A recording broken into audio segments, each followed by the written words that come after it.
Operation devil hunt phase 2 এবং দেশের সার্বিক আইনশৃঙ্খলা পরিস্থিতির অগ্রগতি নিয়ে বিভিন্ন বাহিনীর যৌথ সংবাদ সম্মেলন হচ্ছে সচিবালয়ে। আমরা সরাসরি সেখানে যুক্ত হচ্ছে।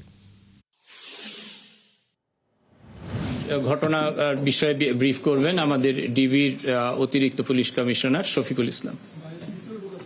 আসসালামু আলাইকুম, আমি মোহাম্মদ শফিকুল ইসলাম, অতিরিক্ত পুলিশ কমিশনার ডিবি হিসেবে কর্মরত আছি। আপনারা সবাই অবগত আছেন যে গত 12 ডিসেম্বর 2025 শুক্রবার শরীফ ওসমান হাদি আসন্ন জাতীয় সংসদ নির্বাচনে 8ম আসনের স্বতন্ত্র প্রার্থী হিসেবে মতিঝিল ওয়াদ্দা মসজিদ হতে জুম্মার নামাজ শেষে নির্বাচনী প্রচারণা সমাপ্ত করেন। অতঃপর তিনি অটোরিকশা যোগে তার বড় ভাই ওমর হাদি সহ সরোয়ার্দী উদ্যানের উদ্দেশ্যে রওনা করেন। পিছনে দুইজন দুষ্কৃতকারী হেলমেট পরিহিত অবস্থায় একটি মোটরসাইকেলে তাকে অনুসরণ করতে থাকে। বিজয়নগর পানির ট্যাঙ্কির অভিমুখে বক্স কালভার্ট রোডের ডিআর টাওয়ারের সামনে পাকা রাস্তার উপর দুপুর আনুমানিক 14টা 20 ঘটিকার সময় পিছন হইতে তাকে অনুসরণ করা মোটরসাইকেল থেকে তাকে গুলি করে দ্রুত মোটরসাইকেল আরোহীরা পালিয়ে যায়। এতে তিনি মাথায় গুলিবিদ্ধ হয়ে মারাত্মক জখমপ্রাপ্ত হন। তাকে চিকিৎসার জন্য প্রথমে ঢাকা মেডিকেল কলেজ, পরবর্তীতে উন্নত চিকিৎসার জন্য এভারকেয়ার হাসপাতাল এবং পরবর্তীতে সিঙ্গাপুর জেনারেল হাসপাতালে ভর্তি করা হয়। তিনি গত 18/12/2025 তারিখে সিঙ্গাপুরে মৃত্যুবরণ করেন। ইন্না লিল্লাহি ওয়া ইন্না ইলাইহি রাজিউন। এই সংক্রান্তে পল্টন থানায় একটি মামলা দায়ের করা হয় এবং এই মামলার সঙ্গে পরবর্তীতে যেহেতু উনি মৃত্যুবরণ করছেন, আমরা 302 ধারায় সংযুক্ত করে মামলাটি বর্তমানে ডিবি কর্তৃক তদন্তাধীন। ঘটনার বিষয়ে যদি আমরা বলি, আপনারা জানেন যে 2:20 ওনাকে মোটরসাইকেল আরোহী গুলি করে। এই সম্পদ আমরা প্রাপ্তির পর পরে তাৎক্ষণিক ঘটনাস্থলে যাই।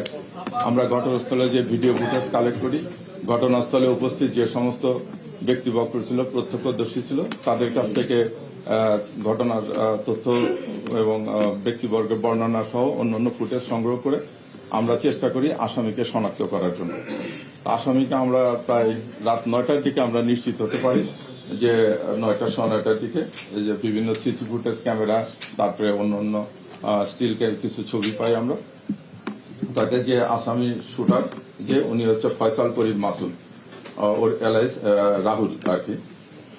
তো ওনাকে শনাক্ত করার পরে তারপরে আমরা বিভিন্ন তথ্য প্রযুক্তির মাধ্যমে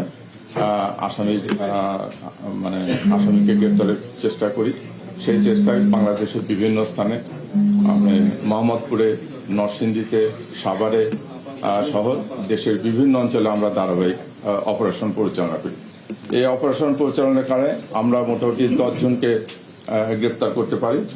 এখানে আমরা ছিলাম, র্যাব ছিল, বিজিপি ছিল, তারপরে ডিএমপি পুলিশ ছিল, জেলা পুলিশ ছিল, সকলেই।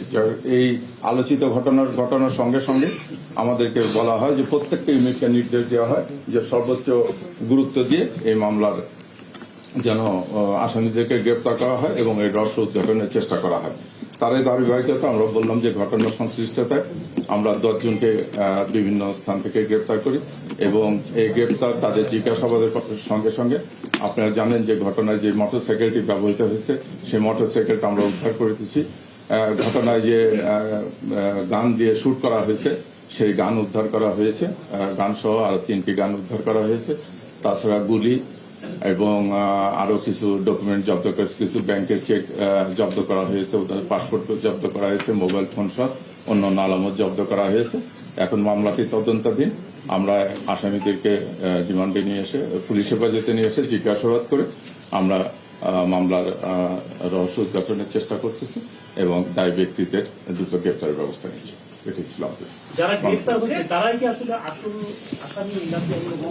না, যারা